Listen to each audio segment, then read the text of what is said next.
자, 우리가 성찬성에 대해서 함께 지금 몇 시간에 몇 번의 질문을 통해서 공부를 하고 있습니다. 지난 시간에는 누가 성찬에 참여하는가, 성찬에 참여하는 사람, 외형적으로는 세례받은 사람이죠, 그죠?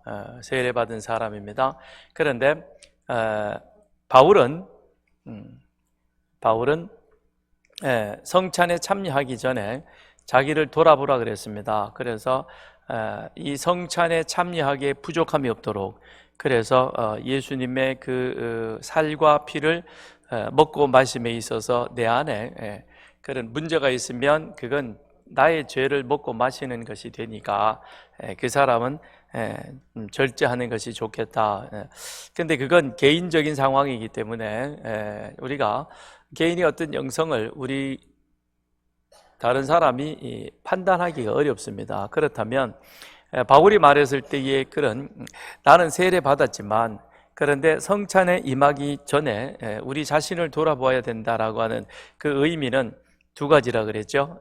첫째는 나는 죄인인데 구원받은 그 은혜와 감격이 내 속에 있다. 이건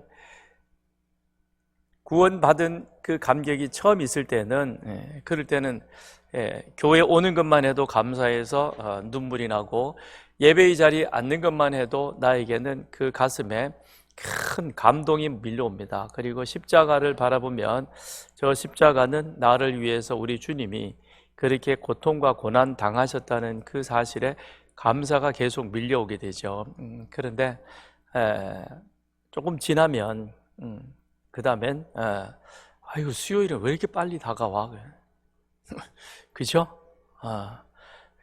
수요일은 왜 이렇게 빨리 다가오고, 또 왜 이렇게 주일날 또 그렇게 예배를 꼭 드려야 되냐, 그러면서 이게 이제 우리에게 감동이 떨어져 나가는 그런 모습인 것이죠. 내가 죄인이라는 사실을 늘 인지하고 기억하고 있다면, 그러면 우리는 지금 이 자리에 있는 것 자체가 그게 영광이요, 은혜인 것입니다. 다른 게 축복이 아닌 것이죠. 나는 구원열차 올라타고 맞나? 나는 구원열차 올라타고서 하늘 날아갑니다. 빵빵, 그러죠? 그 구원열차를 타야 천국 가는 것이고, 근데 그 구원열차는 죄인으로서 구원받은 자만이 탈 수 있는 겁니다. 그렇지 못하면 떨어져 나가는 것이죠. 그렇죠?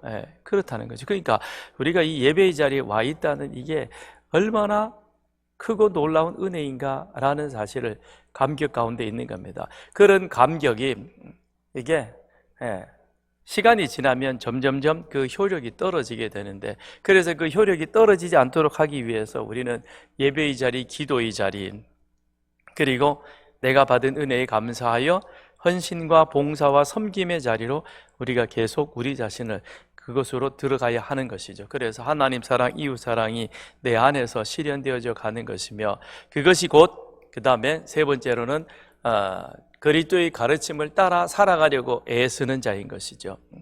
그냥 맡겨진 대로 세상의 세류의 흐름에 따라서 살아가는 것이 아니라 나는 하나님 앞에 구원받은 죄인이다. 그래서 나는 이 세상대로 사는 것이 아니라 세상에서 그리스도인다운 그리스도인답게 살아가야 되겠다라는 것입니다. 그런 우리 안에 깨달음이 있을 때 그 사람은 성찬에 참여하기에 합당한 자인 것이죠.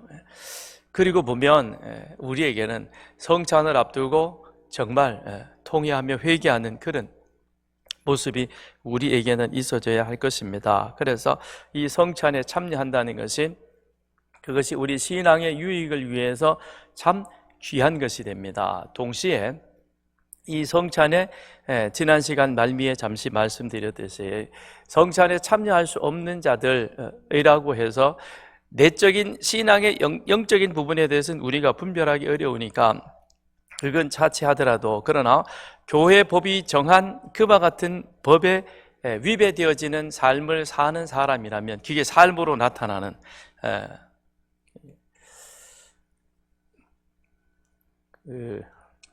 요즘은 뭐 그 얘기를 거의 안 하죠, 그죠? 저도 가끔 어쩌다 한 번씩 이제 이럴 때 한 번씩 생각나면 하는데,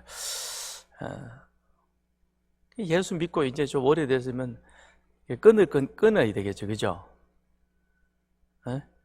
술도 좀 안 마시고 담배도 좀 그만 피고 좀 그래야 되는데 여전히 그러고 간다면 약간 좀 그렇죠, 그죠? 거시기 하죠, 그죠? 그건 내가 그냥 둬도 나중에 병원에 가면 뭐라 그래요?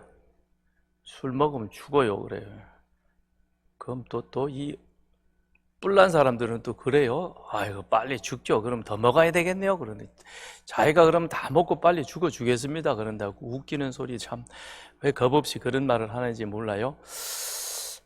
이제 그런 것들, 그게 이제 우리 어떤 그런 외형적으로 보여지는 그런 모습이다. 그 다음에 교회 안에서 이런저런 여러 가지 좀 분란을 만들어가는 사람들.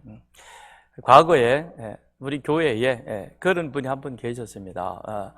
여기저기에 이 소설가는 아니었는데 소설을 쓰면서 이런 문제를 이쪽에 가서 만들고 저쪽에서 저런 문제를 만들고 그래서 그 남편이 직장에서도 그때에 좀 그런 어려움을 당했던 그런 경우가 있습니다. 그 문제를 두고 당회에서 어떻게 할 것이냐 얘기들이 많이 있었습니다. 근데 지난 시간에 마지막에 잠시 말씀드렸듯이 교회에는 치리 권한이 있는데, 그런데 그 치리, 권징이라고 하는, 권면하고 징계하는 이것이 사실상 지금은 보면 거의 작동이 안 되는 상황에 있는 것이죠. 그런데 교회의 거룩성을 지키기 위해서는 건강한 권징이, 치리가 그렇게 이루어져야 된다라는 겁니다. 그래서 오늘은 바로 이 83, 4, 5문 세 개의 질문을 통해서 무엇에 대해서 말씀하고 있냐면 천국 문이라, 천국 열쇠라고 말하고 있는데 그 천국 열쇠는 결국 교회의 이 천국을 여는 열쇠인 두 개의 큰 중요한 키가 있다는 겁니다. 그게 뭐냐면 하나는 복음 설교이요, 또 하나는 권징이라는 것입니다. 그걸 통해서 우리는 천국 문을 열 수 있다라고 말합니다. 그러니까 그걸 보면 복음 설교라고 하는 것은 그건 구원으로 연결되어 가는 그런 이 관문이라고 말할 수 있을 것입니다. 믿지 않는 사람들에게 가서 십자가 복음을 전하고 그 십자가 복음이 그 사람들에게 전달되어져서 나 예수 믿어야 되겠습니다라고 교회에 들어오는 경우이죠. 그죠?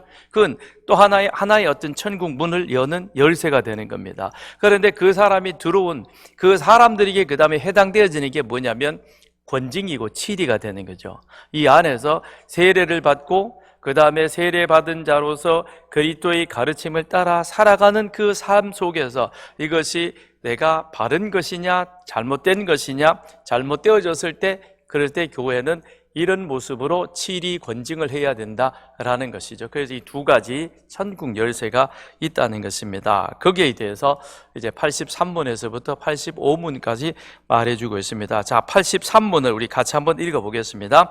질문 시작. 하나님 나라의 열쇠란 무엇입니까? 답. 거룩한 복음 설교와 교회의 권징 혹은 그리스도의 교회에 출교하는 것입니다. 하나님 나라의 문은 이 두 가지를 통해 믿는 자들에게 열려 있으며 믿지 않는 자들에게는 닫혀 있습니다. 그렇죠? 우리 교회에 들어올 때도 열쇠가 있어야 됩니다. 열쇠 어디 있는지 아시죠? 그렇죠? 알 사람은 압니다. 그 보면 참 우리 교회는 참 좋은 교회, 그죠? 뭐 문을 다 사방천지 열어놓고요. 지난주에는 보니까 월요일 아침에 제가 내려가서 보니까 주방 문을 아주 있는 대로 다 열어놨어요. 앞에. 다행히 영하로 안 내려가기 얼마나 천만다행이었는지. 우리는 하여튼 그런 점에 있어서는 전혀 하나님이 지켜주시리라라는 그런 확신을 가지고 그럽니다. 그러면 자, 주방에 갈 때 주방에 문도 거기 문이 키가 눌러야 돼요. 그죠? 열쇠가 있고, 교회에도 열쇠가 있고, 여러분의 집에 들어갈 때에도 열쇠가 있습니다. 예. 그 열쇠가 있는 것은 그 열쇠를 열어야만 그 안으로 들어갈 수 있다는 것이죠. 그러면 천국에 들어가는 것도 하늘 문에도 하늘나라에 들어가는 것도 두 가지 열쇠가 있다라는 것입니다. 그래서 그것이 하나는 복음 설교요, 또 하나는 권징이다. 그런데 이것을 이 두 가지를 인정하고 받아들이는 자에게는 천국, 그러니까 하늘나라가, 하나님 나라가 열려져 있는 것이요, 그렇지 않는 자에게는, 그에게는 닫혀 있다라고 하는 것이 오늘 우리가 함께 공부해야 할 내용이다라고 하는 것이죠. 그러니까 교회는 누구든지 다 올 수 있습니다. 이 교회에, 여기 오는데 우리 교회에 들어와서 등록하거나 또는 신앙생활 하기를 원합니다, 예배의 자리에 오겠습니다, 여기에 반대하는 사람은 없습니다. 막는 조건도 없고요, 누구나 다 들어올 수 있습니다. 그러나 누구나 다 들어왔다고 해서 누구나 다 하나님 나라에 들어가는 것은 아닌 것이죠. 하나님 나라 들어가려면 두 가지 열쇠가 있어야 되는 것입니다. 그 중에 첫 번째가 무엇이냐면 복음 설교, 즉 십자가 구속의 복음의 사실을 믿음으로 받아들이는 자, 그에게는 하늘나라가 열려있는 것이요, 그리고 그 하늘나라가 열려있는 그 사람, 십자가 복음을 받아들이고 그것을 믿는 그 사람은, 그 다음 그는 그의 신분이 세상에서 죄악 가운데 속해 있던 자에서 이제는 그의 나라 그리스도의 가르침을 실현하는 자로, 실천해가는 자로 옮겨졌다는 사실을 기억하고 그 가르침에 따라 살아가기 위해서 애쓰고 노력하는 사람, 그래야만 된다는 것입니다. 그래야 이 사람에게는 하나님 나라가 열려 있다는 것이죠. 그래서 하나님 나라는 누구에게나 열려 있다. 그런데 열려 있는 그 사람이지만 하나님 나라에 대해서는 이 두 가지의 열쇠를 소유해야 된다. 그래서 교회는 살아계신 하나님의 집입니다. 교회는 살아계신 하나님의 집이며, 이 교회에 하나님께서는 직분자를 세워주시며 그 가운데 특별히 목사를 세워주셨는데, 목사는 바로 이 교회 하나님 나라의 청지기인 것입니다. 청지기는 신실해야 하는 것입니다. 그래서 주님께서 비유로 말씀하시기를, 때를 따라 자기 집 사람들에게 양식을 내어주는 자. 그래서 목사는 목회하기로 결단했으면, 그래서 내가 하나님 나라를 위해서 일해야 되겠다라고 헌신했으면, 그러면 그 사람은 그 다음 나에게 맡겨준 하나님의 양떼 앞에서 신실해야 되는 거예요. 그래서 때를 따라 말씀을 준비해서 양질의 말씀을 전하기 위해서, 먹이기 위해서 노력해야 되는 것이고, 애써야 되는 것이고, 그리고 그걸 위해서는 모든 수고와 노력을 아끼지 말아야 되는 겁니다. 그게 힘들고 그게 하기 싫으면 목사 안 하면 돼요. 괜히 강단에 서가지고 나라 정치가 어쩌고, 그 다음에 또 문 얘기가 어쩌고, 그런 얘기는 필요 없는 것이죠. 성경 이야기, 하나님의 기록된 계시의 말씀이, 이것이 우리가 먹어야 될 그 양식인 것이고, 영의 양식인 것이고, 이 양식을 저는 여러분들에게 할 수 있는 한 최상의 양식을 주기 위해서 애쓰고 노력하는 것이죠. 그래서 요리 시간이 조금 길어질 수도 있고, 그죠? 그건 더 맛있는 요리를 잘해주기 위해서 그러는데, 그건 좀 서로 양해가 되어지면 좋겠고, 하여튼 양질의 양식을 저는 먹이기 위해서 노력해야 한다는 것이죠. 요셉이 애굽의 노예로 팔려갔죠. 형들에 의해서 팔렸습니다. 보디발의 집에 그가 갔습니다. 보디발의 집에 요셉이 거기에 사는데, 보디발이 요셉을 보면서 요셉의 그 신실함에 그는 자기 집의 모든 소유를 요셉에게 다 맡깁니다. 그리고는 자기가 먹는 음식 외에는 요셉에 대해서 자기가 일임을 해주고 간섭하지 않았습니다. 간섭하지 않았다는 것은 요셉을 신임했다는 얘기가 되는 것이고, 그것은 요셉이 또한 자기에게 주어진 그 일에 최선을 다했다는 것이죠. 그러면 저는 서산교회 위임 목사로서 저에게 맡겨진 일에 대해서 저는 최선을 다해야 하는 겁니다. 그러면 이 자리에는 많은 가정교회 가장들이 앉아 계십니다. 그럼 가장 여러분에게는 제가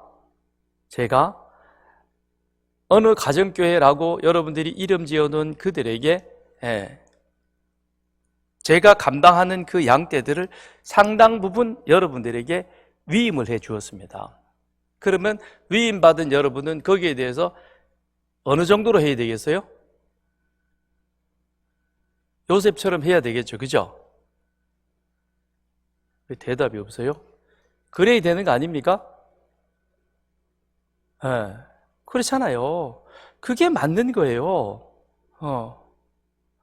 제가 일임을 해줬으면 그 다음에는 더 이상 여러분의 모임과 여러분이 행하는 일에 대해서 제가 가타부타 얘기하지 않을 정도로 여러분이 성실하게 그 일에 임해줘야 되는 겁니다. 그렇게 못하실 분은 이제 11월 얼마 안 남았고 12월 되면 방학을 할 터인데, 방학하면서 조용히 잘 하실 분은 교육자들에게 내년에도 맡겨주시면 잘하겠습니다라고 슬쩍 귀뜸을 해주시고, 그렇지 못하실 분은 나는 진짜 진심으로 내년에는 못합니다라고 그렇게 정식으로 교육자에게 얘기하십시오.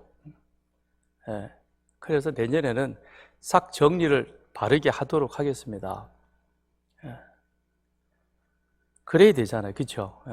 어지중간 해가지고 하는 것도 아니고 안 하는 것도 아니고 이것도 아니고 저것도 아니고,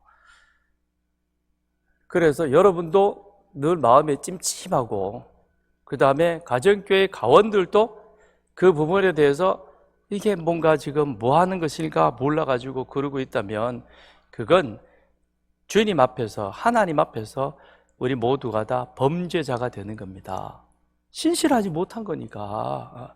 하나님이 신실하라고 그걸 맡겨주셨는데 그 일을 못한다면 과감하게 나부터라도 그러면 우선 잘해보겠습니다. 그리고 자신 앞에서, 하나님 앞에서 내 자신을 잘하기 위해서 바르게 서야 되겠죠. 우리는 잘해야 됩니다. 그래서 저도 여러분 앞에서 그런 본을 보이기 위해서 그렇게 열심히 하려고 노력하는 것입니다. 왜냐? 이 모든 것들의 진정한 주인은 그리스도 있습니다. 저도 여기에 주인은 아니고 저도 그리스도로부터 위임받은 그와 같은 하나님의 종에 불과한 것이요, 여러분 역시 위임받은 그와 같은 사명자인 것입니다. 그러기에 우리는 우리에게 위임해 주신 하나님, 예수님 그 앞에 부끄럽지 않은 모습으로 저와 여러분은 충성을 다하는 자가 되어야 하는 것입니다. 그래야 우리가 주님 앞에 온전한 교회로 세워질 수 있는 것이죠. 주님께서 제자들에게 묻지요. 너희는 나를 누구라 하느냐? 이 베드로가 주는 그리스도시요 살아계신 하나님의 아들입니다 라고 고백을 합니다. 그랬더니 주님께서 그 베드로의 고백 위에서 뭐라고 얘기를 하시냐면, 이 신앙 고백 위에 내가 내 교회를 세우리라 그랬습니다. 베드로 위에 교회를 세우는 것이 아니고 주는 그리스도시요 살아계신 하나님의 아들이십니다. 하나님께서 우리에게 죄인된 우리를 구원하시기 위하여 구원자 메시아를 보내겠다고 약속하셨고, 약속하신 여자의 후손으로 오신 구원자 메시아가 바로 우리 앞에 계시는 당신 예수입니다. 그런데 당신은 하나님의 아들이십니다. 그래서 당신은 이제 하나님의 아들로서 하나님의 구속의 사역을 우리를 위해서, 우리의 죄를 위해서 대속해 주실 것입니다. 이 고백인 거예요. 이 고백이 바로 이 땅에 교회를 세워지게 한 것입니다. 그런데 그 교회라고 하는 것은 건물이 아닌 것입니다. 예루살렘 교회, 안디옥 교회, 교회가 아니에요. 이 고백을 하는 그 사람들이 바로 교회였던 것이고, 그 교회였던 그 한 사람 한 사람이 함께 같이 모여서 그리하여 그들은 무엇을 했습니까? 초대교회를 보면 사도행전 2장, 3장, 4장에 초대교회의 모습이 나오는데, 그들은 사도들의 가르침을 받아 열심히 같이 모여서 떡을 떼고, 그리고 교제하며 주님의 그 은혜를 함께 나누는 그 일에 열심이었습니다. 첫째는 가르침을 받고, 그리고 가르침을 받아서 그 가르침대로 주님 앞에서 떡을 떼는 것은 온 마음을 다하여 예배하며 찬양하였고, 그 다음 그 가르침을 따라 같이 함께 살아감으로 그리하여 안디옥에서는 저들이 바로 그리스도인이구나라는 그 이름으로 불리워졌고, 그런 모습들이 사두개인들과 그 다음에 사례드린 공예, 대제사장들, 제사장들, 이런 사람들에게는 상당한 도전이 된 겁니다. 시비거리가 된 거예요. 그러니까 사도들을 잡아서 옥에 가두기도 하고, 욕보이기도 하고 그러지 않았습니까? 그렇지만 그럼에도 불구하고 믿는 사람의 수는 그 가운데 점점 더 흥황해가는 그런 일들이 그 가운데서 일어났다는 것입니다. 근데 이 일들은 왜 그렇게 되어졌느냐? 주님께서 베드로에게 이 신앙 고백 위에 내 교회를 세우겠다, 주님의 교회를 세우겠다라고 말씀을 하셨고, 그 주님의 세워진 그 교회 위에 그 다음에는 주님께서 무슨 권세를 주셨냐면, 자, 오늘 우리가 읽었던 이 말씀이죠. 19절, 내가 천국 열쇠를 누구에게 주느냐? 여기 보면 베드로가 될 것입니다. 그런데 18장에 가서 보면 18장 18절 시작. 진실로 너희에게 이르노니 무엇이든지 너희가 땅에서 매면 하늘에서도 매일 것이요 무엇이든지 땅에서 풀면 하늘에서도 풀리리라 그랬습니다. 자, 16장에서는 베드로에게 주는 그리스도시요 살아계신 하나님의 아들이십니다라고 고백하는 그 사람에게 주님의 교회를 세우며, 동시에 그 교회에 주님께서 무슨 권세를 주셨냐면 하늘 문을, 천국을 열고 닫을 수 있는 권세를 주셨다는 겁니다. 그래서 그 열쇠라는 것은 다름 아닌 두 가지였죠. 복음 설교, 구속사에 대한 말씀, 그것과 그 다음에 그 가르침에 따라 살아갈 수 있도록 하는 바로 그 삶. 근데 그렇게 사느냐 못 사느냐라는 것을 이렇게 다져보는 것이 권징이요 치리라는 겁니다. 이 권징과 치리는 없으면 없을수록 좋은 것이죠. 그런 어떤 규범 속에 가는 그 사람이 하늘나라에 합당한 자요, 그가 땅에서 매면 하늘에서도 매이고 땅에서 풀면 하늘에서도 풀린다는 것이죠. 그러나 그 반대의 경우, 이 복음 설교와 그 다음에 그 권징의 그 가운데 임하여서 그가 회개하지 않고 믿지도 않으면 그는 어떻게 되느냐? 하늘 문이 닫혀지고, 그리고 땅에서도 닫혀졌기에 하늘에서도 열려지지 않는다는 것입니다. 천국에 들어가지 못한다는 것이죠. 그걸 지금 말씀해 주고 있는 것입니다. 그래서 16장에서는 베드로에게, 그 다음에 18장에서는 모든 제자에게 똑같은 말씀을 하고 있는 것이죠. 그렇다면 가톨릭에서 베드로가 일대 교황이고, 주님께서 베드로에게 이와 같은 사명을 주셔서, 그래서 이게 교황에게 이런 권세가 있다라고 말하는 것은 성경을 오해하는 것이죠. 16장에도 그렇고 18장에도 부르고, 16장에서는 베드로가 너희는 나를 누구라 그러냐? 예, 주는 그리스도의 살아계신 하나님의 아들이십니다, 약속된 메시아 있습니다 라고 고백했고, 그 고백 위에, 그 신앙 고백 위에 내 교회, 주님의 교회를 세우는 것이요, 그런데 주님의 교회에게 주어진 그 권한과 권세는 베드로에게도 사도 제자들에게도 똑같이 주셨고, 그건 오늘 이 고백을 믿고 그리고 예수가 그리스도 되심을 믿음으로 고백하는 교회된 우리 모두에게 주셨다는 겁니다. 그러니까 큰 교회 공동체 연합체에게도 그와 같은 이 안에는 무엇만 가득해야 되느냐? 복음 설교. 그래서 예배 시간에 설교에는 거기에는 세상 이야기가 들어가는 것이 아니라 성경 말씀이 들어가는, 선포되어지는 자리인 것이죠. 그리고 우리는 그 선포되어진 기록된 말씀에 따라서 거기에 맞추어서 살아가기 위해서 부지런히 애쓰고 노력하는 것, 그것이 교회인 것이요, 그것이 교회 공동체인 것이고, 그래야만 우리는 하나님 나라에 합당한 자가 되어가는 것입니다. 그렇지 못하면 이 모든 것들이 닫혀질 수 있다는 것입니다.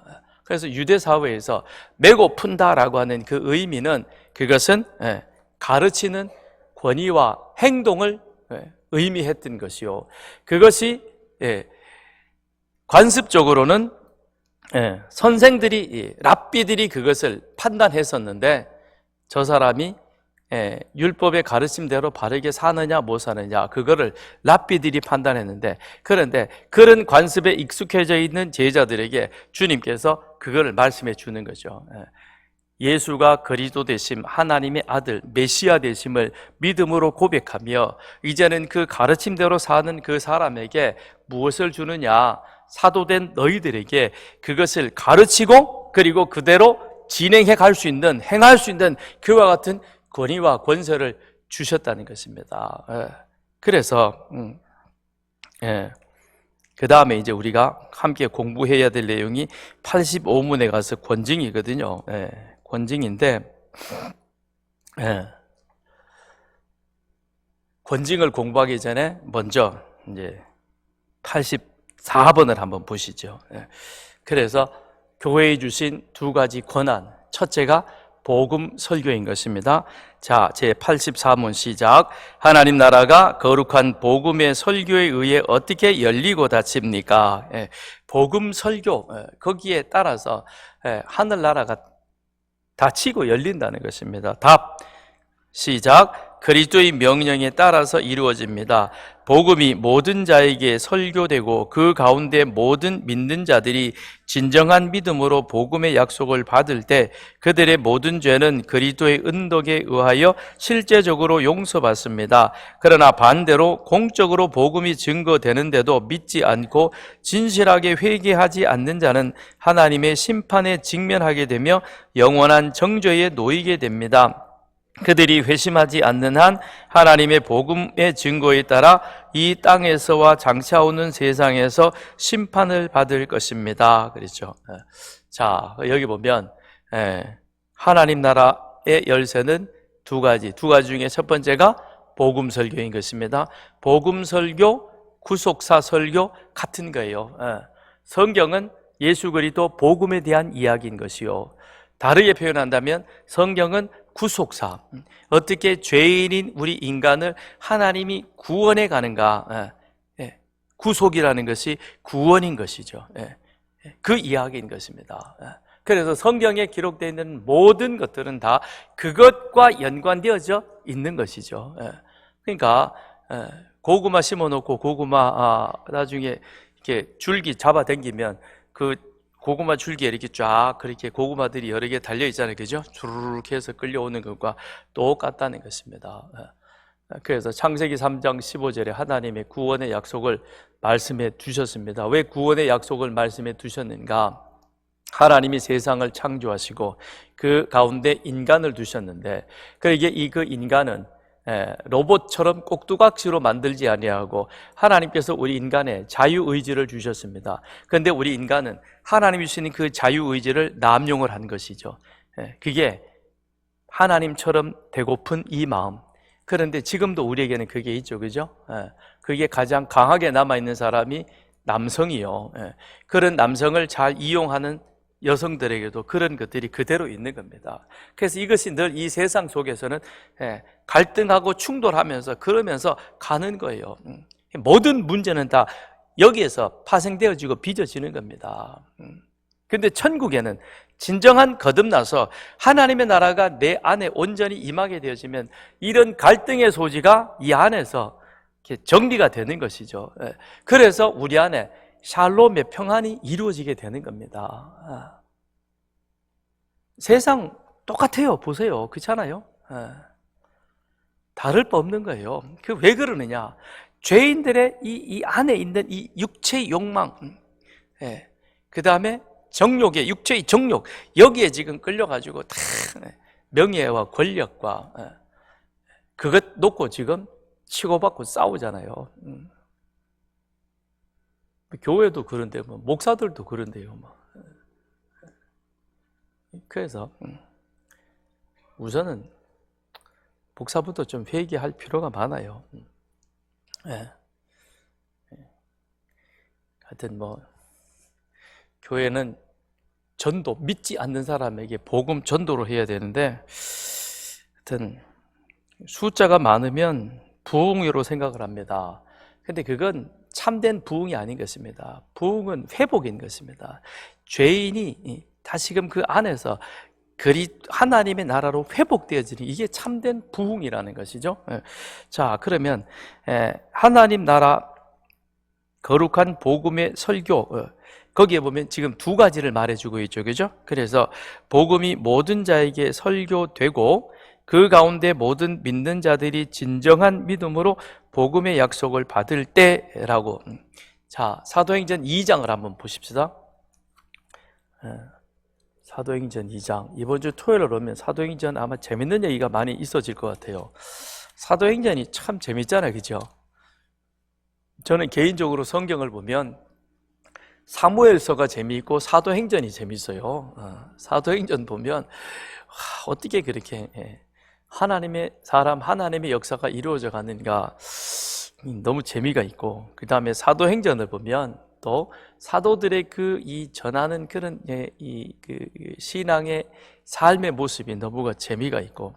자, 사도행전 2장 22절 시작. 이스라엘 사람들아, 이 말을 들으라. 너희도 아는 바와 같이 하나님께서 나사렛 예수로 큰 권능과 기사와 표적을 너희 가운데서 베푸사 너희 앞에서 그를 증언하셨느니라. 지금 베드로가 설교를 시작을 하는 겁니다. 왜 이런 설교를 하죠? 마가의 다락방에서 같이 모였던 사람들이 열심히 기도에 힘쓰잖아요, 그죠? 그럴 때 뭐가 임했어요? 성령 강림이, 성령이 그들 가운데 임했습니다. 그래서 모두가 다 성령의 그 능력에 힘입어서 이야기를 막 말을 하기 시작합니다. 그런데 거기에는 오순절을 지키기 위해서 온 사람들이 많이 있었습니다, 예루살렘에. 그런데 이 사람들을 보면 여러 곳에서 왔죠, 그죠? 자, 우리가 한번 보십시다. 2장 위로 올라가서 8절. 2장 8절. 우리 각 사람이 난 곳 방언으로 듣게 되는 것이 어찌 됨이냐. 성령 충만한 사람들이 막 말하기 시작했는데, 근데 그 사람들이 여러 나라 방언으로 말합니다. 그래서 9절. 바데, 메데, 엘람, 메소포타미아, 유대, 갑바도기아, 본도, 부르기아, 밤빌리아, 애굽, 구레네, 가까운 리비아 여러 지방에 사는 로마에서 온 나그네, 그레데, 아라비아. 그런데 막 그 말로 지금 막 얘기가 되어지는 겁니다. 그랬더니 사람들이 놀라기도 하고 신기하기도 하고. 그런데 그 가운데 자 보십시다. 12절. 다 놀라며 당황하여 야, 이게 도대체 무슨 일이냐, 그런 겁니다. 그런데 또 어떤 사람을 어떻게 해요? 조롱하는 그런 부류의 사람도 있죠, 그죠? 이게 세상의 모습입니다. 내가 예수 믿어 구원받아 은혜 가운데 살면 이런 두 가지 반응이 세상에 그대로 나타납니다. 야, 진짜 예수가 정말 살아있나 봐, 대단한가 봐. 너 같은 사람이 예수 믿어 이렇게 되는 거 보니까 진짜네, 놀라는 거, 그죠? 안 그래요? 여러분 주변에 있는 사람이 여러분 보고 안 그래요? 그렇잖아요. 그런데 한편으로는 또 뭐라 그래요? 아이고, 야, 나 맨날 예수 교회 가가지고 뭐하냐? 목사한테 가서 딸랑딸랑 하냐? 이렇게 조롱하는 사람도 있어요, 그죠? 교회 가면 뭐 떡이 나오냐 밥이 나오냐 뭐 그러고 아주 그냥 말이라고 함부로 하면 안 돼요, 그거. 그렇게 하는 사람이 있네. 그럼 여기 이거 똑같은 거예요. 지금도 보니까 사도들이 모였던 120명의 사람들이 다 은혜 받아가지고 성령 충만했는데, 근데 그 가운데 야, 이게 도대체 무슨 일이지? 어찌 이와 같은 일이 일어나지 그러고 놀라고 당황하며 이걸 어떻게 받아들여야 되느냐라고 감당 못하는 사람이 있는가 하면 반면에 저 사람들 낮술했나 저 왜 저래? 왜 지금 이 대낮에 술 취해가지고 지금 엄한 얘기하고 있냐 그죠? 그랬더니 베드로가 요엘 선지자에 대한 이야기를 시작으로 해서 그들에게 구약을 통한 십자가 복음을 전하는 거죠. 이게 베드로의 첫 번째 설교인 것입니다. 그 설교를 듣고 그 다음엔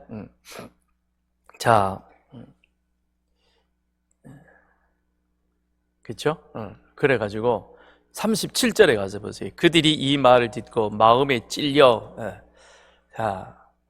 베드로가 전한 복음 설교 십자가 복음을 듣고 그리고 나타난 반응입니다. 마음에 찔려 그리고 사도들에게 묻습니다. 어찌 하면 되느냐? 그랬더니 베드로가 뭐라 그랬어요?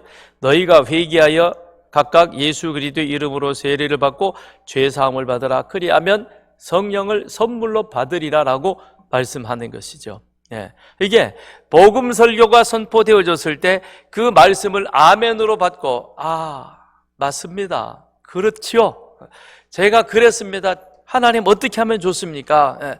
나 같은 죄인을 구원해 주시니 정말 하나님의 은혜 감사합니다. 그리고는 그 안에 하나님이 은혜로 말미암아 회개가 나오고 이제 나는 어떻게 하면 좋을까? 그러는 거죠.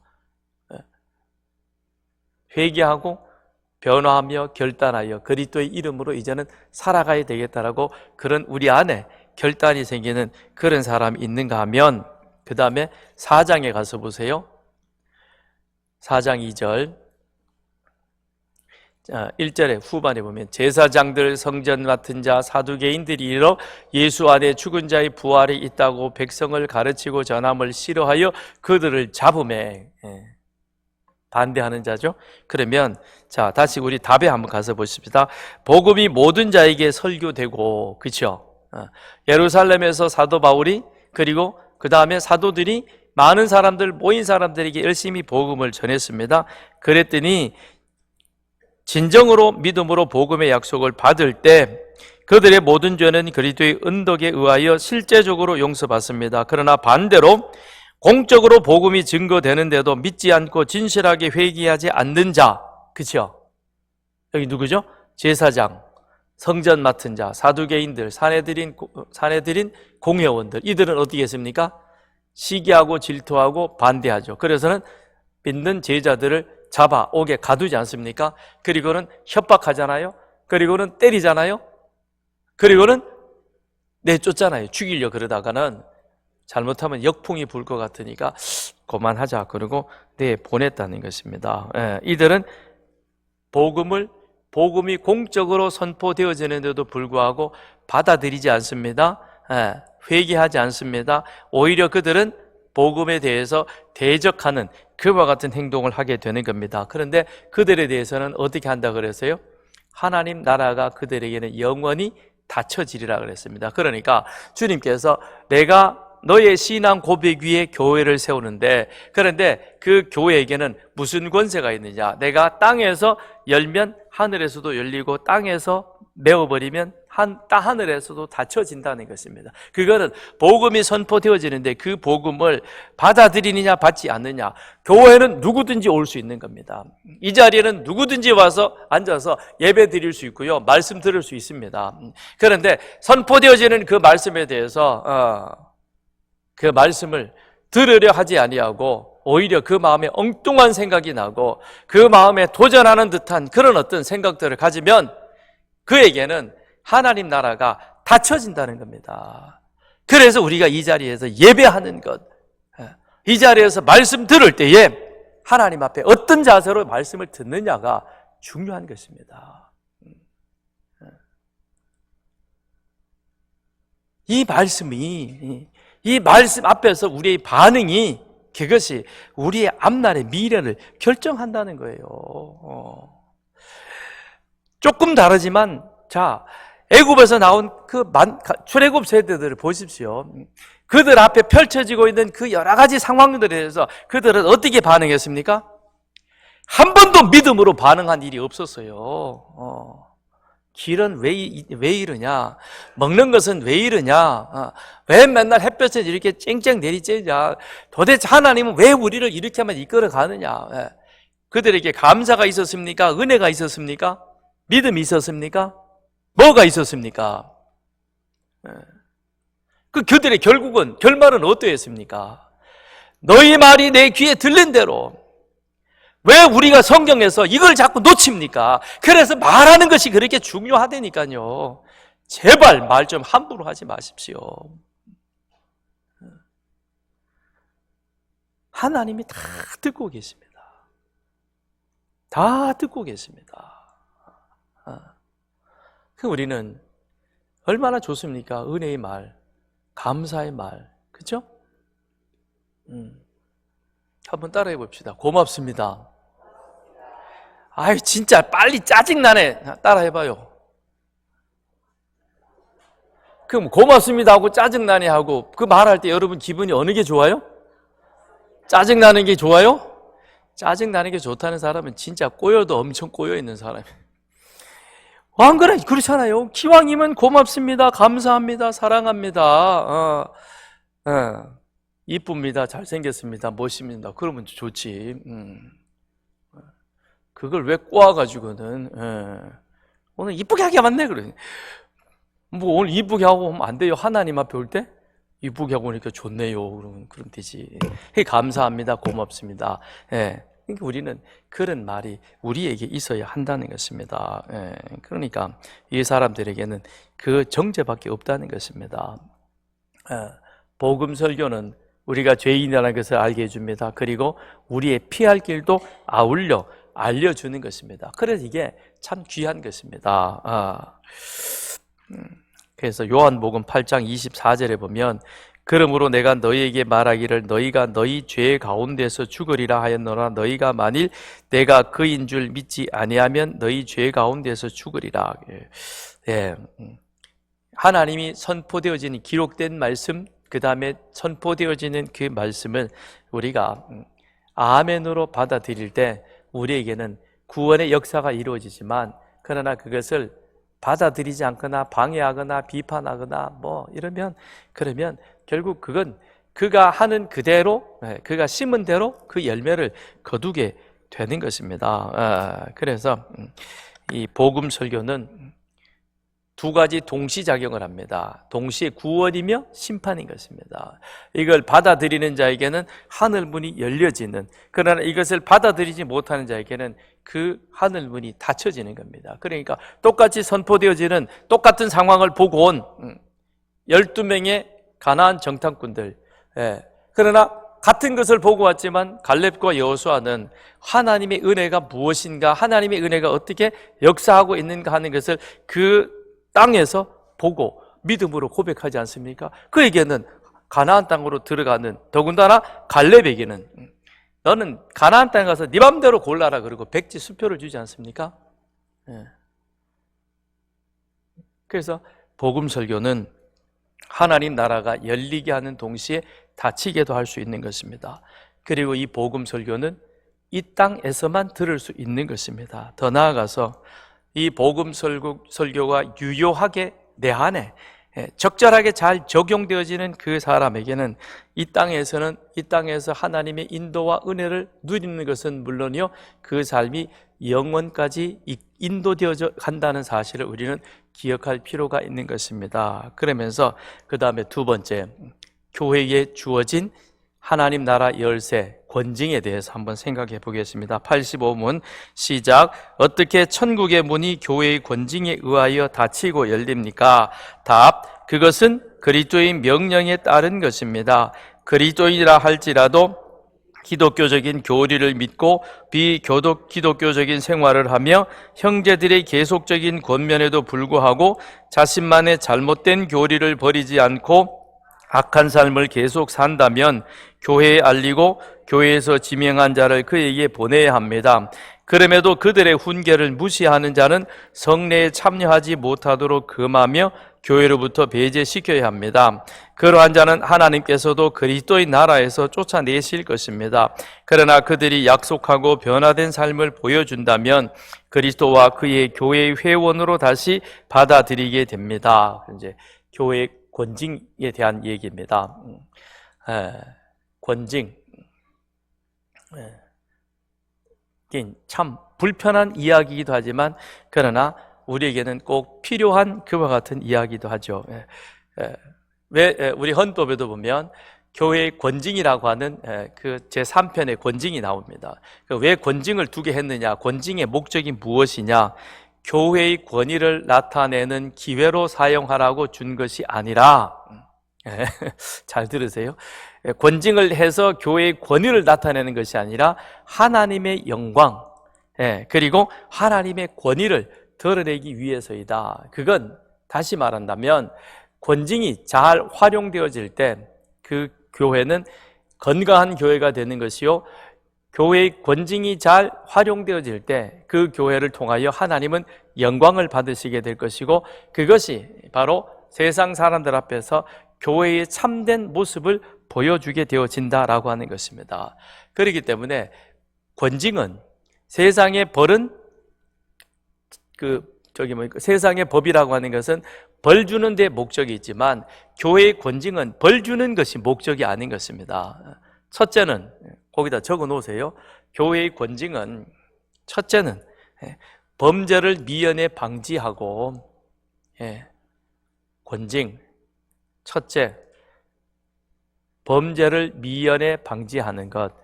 두 번째, 교회의 신성과 질서를 유지하는 것. 그 다음에 세 번째, 범죄자의 회개를 촉구하여 올바른 신앙생활을 하도록 하는 것이라는 겁니다. 그러니까 교회의 권징이라는 것은 범죄를 미연에 방지하고 교회의 신성과 질서를 유지하고 범죄자의 회개를 촉구하여 올바른 신앙생활을 할 수 있도록 돕는 것, 그러기 위해서 교회의 권징이 있는 것이죠. 그런데 이게 권징이 시행되어지지 않는다면 그 교회는 정말 이 말씀대로 바르게 잘 가는 게 그런 교회가 되겠죠, 그죠? 그러니까 저는 바라기는 우리 교회가 그런 교회가 되었으면 좋겠다라는 것입니다. 그런데 한편 교회는 이와 같은 권징이 있다는 것을 우리 성도들이 알아둬야 할 필요가 있다는 겁니다. 자녀를 교육시키고 양육시키기에 있어서 성경은 보면 근실하게 그를 매로 다스리라 그랬습니다. 그 얘기는 무슨 얘기냐면 내가 잘못하면 우리 부모님이 그 잘못한 것에 대해서 이것이 잘못한 것이라는 것을 나에게 가르쳐 주는 것이죠. 그런데 사람이라는 것이 말로 해서 안 될 경우에는 반복되어지는 그 상황에 대해서는 매로 그 아이를 다스립니다. 한 대 맞으면 아파요. 내가 이 일을 하니까 이것이 엄마 아빠가 정해놓은 원칙과 규칙에 어긋나서 그래서 엄마가 나를 매로 때렸네. 내가 아프구나. 그러면 다시는 하지 말아야 되겠다. 깨달음인 것이죠. 그래서 권징이라고 하는 것은 벌 주는 데 목적이 있는 것이 아니라 어떻게 하면 교회를 건강하게 그리고 올바른 신앙생활을 도와서 하나님의 영광을 바르게 온전하게 드러낼 것인가, 그 목적으로 교회의 권징이 존재한다라는 것이죠. 교회가 권징의 제도를 시행해야 되는 이유 중에 하나는 하나님께서 세우려는 나라가, 아브라함을 불러서 세우려는 나라가 창세기 18장 18절 19절에 보면 뭐라고 되어 있습니까? 아브라함의 나라는 강대한 나라가 될 것이요, 그리고 그 나라는 하나님의 규례와 율법을 지켜 의와 공도를 행하는 그와 같은 나라가 될 것이다. 즉 하나님의 말씀이 기준이 되어져서 그 말씀을 잘 지켜 행함으로 말미암아 세상 가운데서 세상의 바른 의가 무엇인가, 어떻게 사는 것이 옳게 사는 것인가, 바르게 사는 것인가, 세상적 바름이 아닌 하나님의 바름이 무엇인가라고 하는 그 기준을 하나님께서 세워주기 위해서 아브라함을 부르셨고 그를 통해서 제사장 나라를 세우기 원하셨던 것이요, 이제는 그것이 예수를 통해서 예수 그리스도의 가르침에 따라 이 세상 모든 사람들에게 그리스도의 가르침을 따라 살아가는 것이 하나님이 원하시는 하나님 나라의 옳은 기준이 되는 것이다. 그래서 세상에 예수의 길을 보여주는 그 교회, 예수의 길을 보여주기 위해서는 그리스도의 가르침을, 그리스도의 품성을 우리가 훈련하고 배워서 그것을 우리 삶 속에서 지속적으로 잘 적용시켜 감으로 그리하여 하나님 앞에서 행하여 완전한 모습으로 그렇게 세워지는 교회, 이것이 우리가 추구하고 목표해야 할 서산교회 성도들의 삶의 모습인 것입니다. 그래서 우리는 이 교회는, 목사는 여러분이 경건한 삶을 살 수 있도록 도와야 할 책임이 있는 것이요, 여러분들은 목사의 설교와 성경의 가르침을 따라서 나는 경건하게 살아가야 되겠다는 그런 책임과 의무가 여러분에게 있는 거예요. 그러니까 손바닥도 마주쳐야 소리가 나듯이 이 둘이 같이 함께 조화를 이루어야, 그래야 건강한 교회로 세워지는 겁니다. 아시죠? 우리 그렇게 이제 살아가죠. 그렇게 만들자고요. 그래서 건강한 교회를 세워가자는 것입니다. 그래서 세례 받는다는 것은, 그것은 예수가 그리스도 되심을 내가 구주로 영접한다는 그런 것이 되는 것이요, 또 하나는 이제는 그리스도의 가르침에 따라서 나도 그렇게 살아가기로 다짐합니다라는 그 서약이 그 속에 두 개가 같이 있는 거예요. 그러니까 그리스도의 가르침을 따라 살아가겠습니다라는 서약 속에는, 그거는 교회에서 시행되어져 가는 권징, 치리에 대해서 내가 그것을 견실히 받아들이겠습니다라는 약속인 거예요. 근데 요새는 그 교회 그 치리, 권징을 보면 9개가 있습니다. 9가지. 단계가 굉장히 많아요. 그래서 가장 가벼운 것이 견책. 견책은 예를 들면, 왜 주의를 안 지키십니까? 주의를 지켜야죠. 이제 바르게 주의를 지키겠다고 그렇게 마음에 다짐하시고 여러분의 삶 가운데 최우선으로 주의를 놓으십시오. 이거는 가장 가벼운 꾸짖음이죠. 그죠? 그걸 회개해야 되는 것이죠. 내가 주일 중심으로 살지 못했음을 회개하는 겁니다. 거기서부터 시작해서 그 다음에 근신, 수찬정지. 수찬정지라는 것은 세례에 성찬식에 참여하지 못하는 것이죠. 그 다음에 한 단계 더 올라가면 시무정지. 그 시무정지 3개월, 6개월. 예를 들면 당회원인데 당회원의 직무를 3개월 동안 중지시켜 놓는 것이죠. 그래서 맨 마지막에는 출교라고 하는 것이 있습니다. 그 출교는 교회에서 그걸 내보내느냐, 그 내보낸다는 그 의미가 아니라 출교함으로 말미암아, 출교라고 하는 그 의미는 이 사람은 교회에 이와 같은 여러 가지 범죄 행위가 있었는데, 그래서 교우들 간의 그 교제 관계를 제한시킴으로 말미암아 그 제한된 그 상황 속에서 이제 당신이 내가 무슨 잘못을 저질러서 내가 왜 이와 같은 일들을 징계를 받아야 되는지를 깊이 뉘우치고 회개하고, 그리고 바른 삶으로 돌아오도록 그렇게 하라고 출교하는 것이죠. 근데 만일 우리가 수찬정지라고 그렇게 교회 공고문에다가 이 사람은 이래서 수찬정지 6개월을 합니다 그러면 여러분은 어떻게 해요? 이 자리에 계신 분은 아마 그러진 않을 것 같은데, 에이, 교회가 여기밖에 없나, 다른 데 간다 그러고 다 가버릴 거예요. 그죠? 근데 뭐 가는 건 좋아요. 근데 안에서 새는 바가지 바깥에 나가면 안 셀까요? 여기서 제대로 안 되는 사람이 저쪽 가서 제대로 잘할까요? 아니요. 여기서 잘하는 분은 다른 데 가서도 잘해요. 여기서 못하면 다른 데 가서도 못합니다.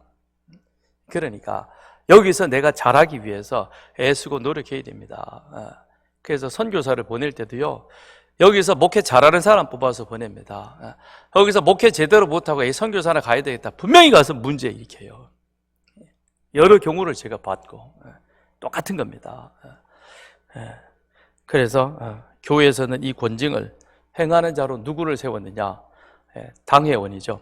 그래서 목사와 장로가 치리 회원이 되는 겁니다.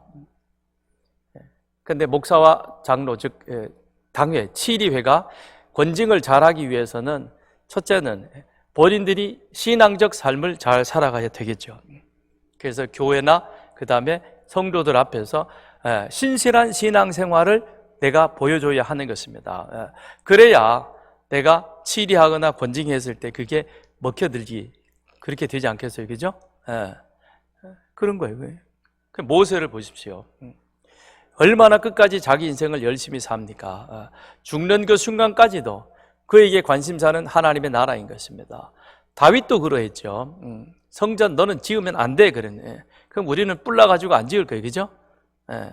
에이, 말아라. 그러고 그냥 갈 거예요. 그런데 다윗은 마지막 순간까지도 어떻게든지 하나님의 성전이 무리 없이 잘 지어기 위해서 온 마음을 다해서 준비해가는 그런 귀한 모습을 우리는 보게 됩니다. 우리가 그렇게 되었으면 좋겠습니다. 그래서 저나 우리 당회원들 뿐만 아니라 우리 서산교에 있는 모든 사람들이 다 모세처럼 다윗처럼 그렇게 하나님 앞에서 할 수 있으면 완전하게 행하기 위해서 애쓰고 노력하고, 그래서 우리는 치리와 권징이 있다는 사실은 알지만 우리가 저렇게 되어서는 안 된다는 것도 분명히 알지만, 그러나 그것이 시행되어지지 않음에도 불구하고 교회가 더 건강해져가는, 또 교회가 더 성숙해져가는, 그래서 세상 가운데서 하나님의 영광을 드러낼 수 있는 바로 그런 교회, 그런 성도, 그게 바로 우리 서산교회 여러분 되시기를 바랍니다. 우리 그렇게 한번 신앙생활을 잘 해보자고요. 같이 한번 기도하겠습니다. 이 시간 기도할 때에 하나님, 믿음, 소망, 사랑 이 세 가지가 우리 교회 안에 늘 있어야 하듯이 이제 우리에게는 복음 설교와 성례가 그리고 올바른 권징이 함께 실시되어져서 그리하여 교회가 하나님 앞에 영광을 드러내고 하나님 보시기에 올바른 교회가 되어지며 세상 가운데 하나님의 영광을 바르게 드러낼 수 있는 그런 교회 되게 해 주옵소서. 우리가 함께 기도하겠습니다.